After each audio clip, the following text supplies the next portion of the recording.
There's this great club called KOKO, and it's such a unique concept. Of course, it's a members-only club because I'm very fancy, Kara. Yes, I know you are fancy. It's such a unique idea. They took essentially like a Soho House kind of zero bond kind of club idea, and it butts up to a really beautiful concert hall. Oh. And so you have your fun, aspirational dinner with other, hotter, more interesting people, i.e. everyone than me. Right. And then they have this members entrance into the venue, and you see this crazy concert with a DJ, but you're in your nice, safe, older person balcony.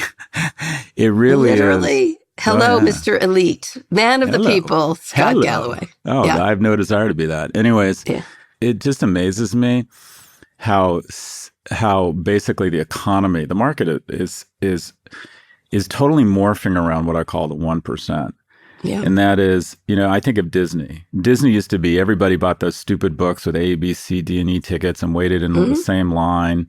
Yeah. And now you have the Fast Pass. Well, that's not enough. If you can afford $5,000 or $6,000, you get a VIP tour with some really high EQ person from Wisconsin who bypasses the entire line and gives you a hand signal to take the ride again if you want.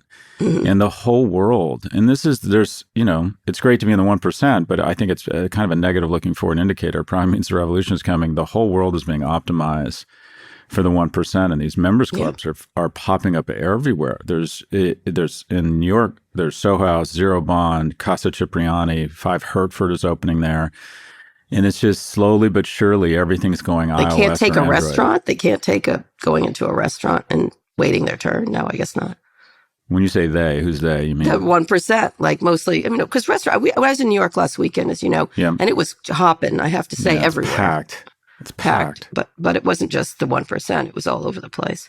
People are out. If you're in Manhattan, you're probably in the 1%. No, I wasn't. You may not feel like it, but you're in the 1%. Oh, no, Brooklyn. I was in Brooklyn. Brooklyn's I'm the just saying it was young people. now. It was all young people. Yeah, I didn't feel like down with the regular folk. Feel like Club KOKO. Square foot it did not Brooklyn. feel. It was a brewery. It did not feel like Club KOKO. It felt like most people could walk in. Yeah. Anyway, my $28 hamburger and down in dirty Brooklyn. My hamburger was not $28, but nonetheless, I don't roll like you, Scott. I roll a little less. You roll larger. You just like to put on this facade that you're a woman of the people.